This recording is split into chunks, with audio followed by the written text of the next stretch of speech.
Imagine standing on a vast, dusty plain, so wide it feels endless. The sun just beginning to rise, casting long shadows across tens of thousands of men. You are outnumbered, perhaps 2 to 1. Before you stretches an army drawn from half the known world. Cavalry mass on the horizon. Sighted chariots wait to charge. Somewhere in the distance, rumors of exotic war elephants circulate through the ranks.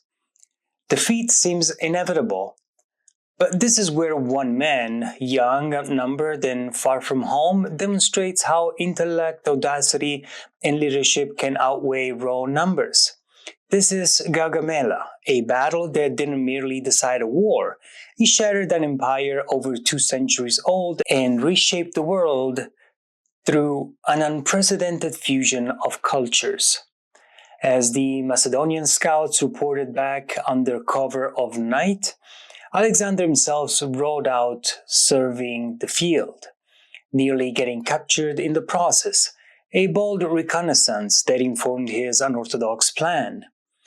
To understand Gaugamela, we must begin not on the battlefield, but in Macedonia.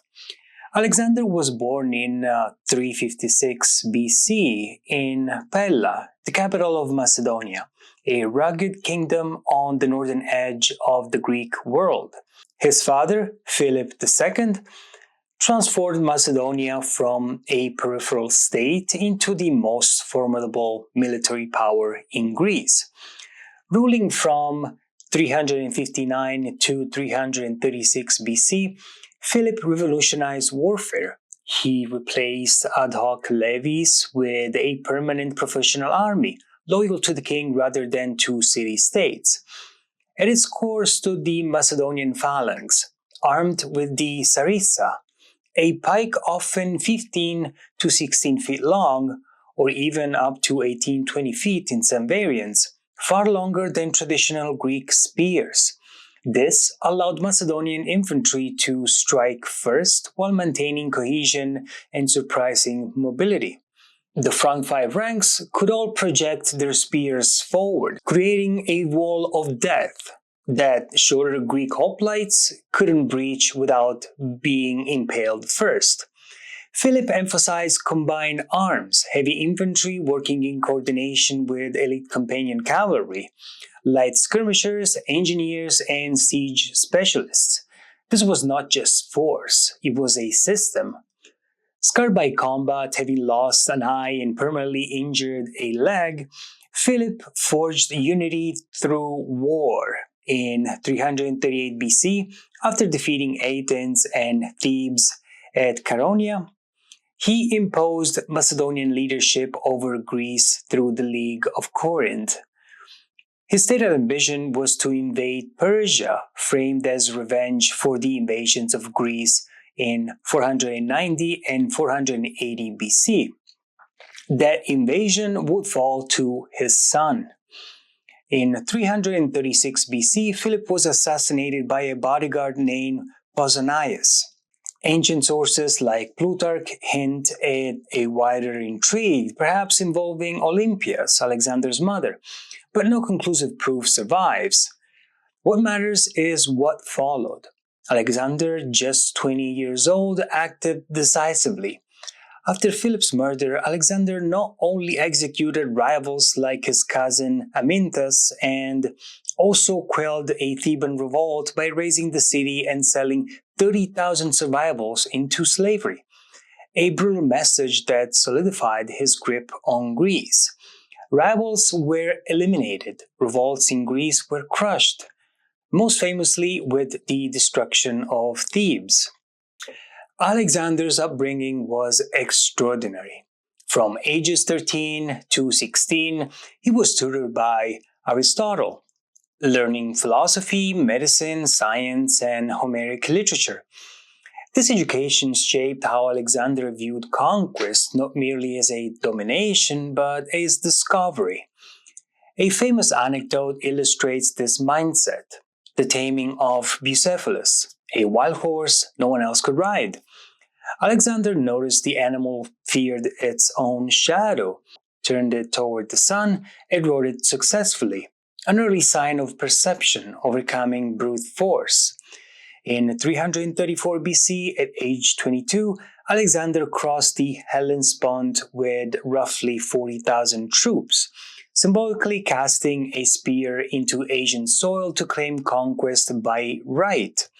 Victory followed at the Granicus River, where Alexander narrowly survived a blow to the head, and then at Issus in 333 BC, where he defeated King Darius III for the first time and captured the Persian royal family. But Issus was not decisive. That test would come 2 years later at Gaugamela. Alexander confronted a powerful, functioning empire, not a state in collapse. The Achaemenid Persian Empire, founded by Cyrus the Great around 550 BC, was the largest empire the world had yet known. At its height, it stretched from the Aegean Sea to the Indus Valley, covering more than 5 million square kilometers. Its strength lay in scale, administration, and resources. Persia governed through satrapies, as we've seen in the previous episode, provinces ruled by governors, but this very size created vulnerabilities. Despite its vast resources, the empire's reliance on tribute and local levies meant troops varied in quality. Many were conscripts with lighter armor, in contrast with Alexander's battle-hardened veterans who had marched over 2,000 miles together. Darius III came to the throne in 336 BC amid palace intrigue. His predecessor, Artaxerxes IV, was poisoned, and Darius, a distant royal relative, emerged after further purges. Ancient Greek sources portray him harshly, but modern historians argue Darius was not a coward. Rather, he inherited an empire already weakened by internal instability and elite disloyalty. By 331 BC, Darius assembled a massive army. Ancient sources exaggerate wildly, claiming hundreds of thousands. Modern estimates suggest 50,000 to 100,000 troops, including cavalry drawn from across the empire. Medes, Armenians, Babylonians, Indians, and Greek mercenaries. Persia deployed around 200 scythed chariots, designed to tear through the infantry formations, and perhaps 15 Indian war elephants, exotic, intimidating, but largely untested in Western warfare. Alexander's force numbered roughly 47,000, about 40,000 infantry and 7,000 cavalry. Persia still possessed elite royal guards, though the famous immortals of Xerxes' era were no longer a distinct cohesive formation. More critically, Persian command depended on centralized authority. When that authority faltered, cohesion often followed. Alexander, by contrast, commanded a tightly bonded army, veterans hardened by years of campaigning, loyal not to pay alone, but to their king. As Plutarch observed, Alexander aimed not at the empire's limbs, but at its head. The battlefield of Gaugamela lay near Arbela in modern northern Iraq, on a vast plain several miles wide. Darius chose the ground deliberately. It was flat, open, and even cleared in places. Ideal terrain for cavalry and chariot warfare. The Persian line stretched for miles, cavalry masses on the flanks, infantry and guards formed the center. Chariots were positioned forward, elephants kept in reserve. Darius planned a broad envelopment, seeking to overwhelm Alexander's smaller force through numbers and pressure in the flanks. After a punishing march, Alexander rode out at night to survey the battlefield, nearly risking capture.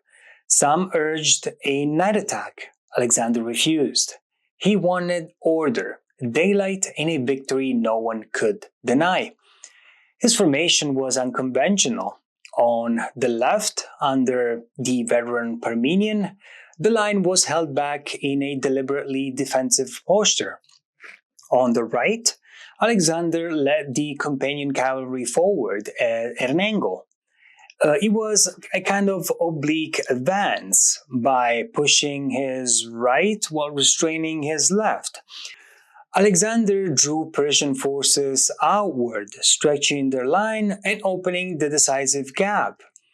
This was no accident. This maneuver was very similar to the oblique tactics of Epaminondas at Leuctra in 371 BC, methods Alexander likely knew whether through study or tradition.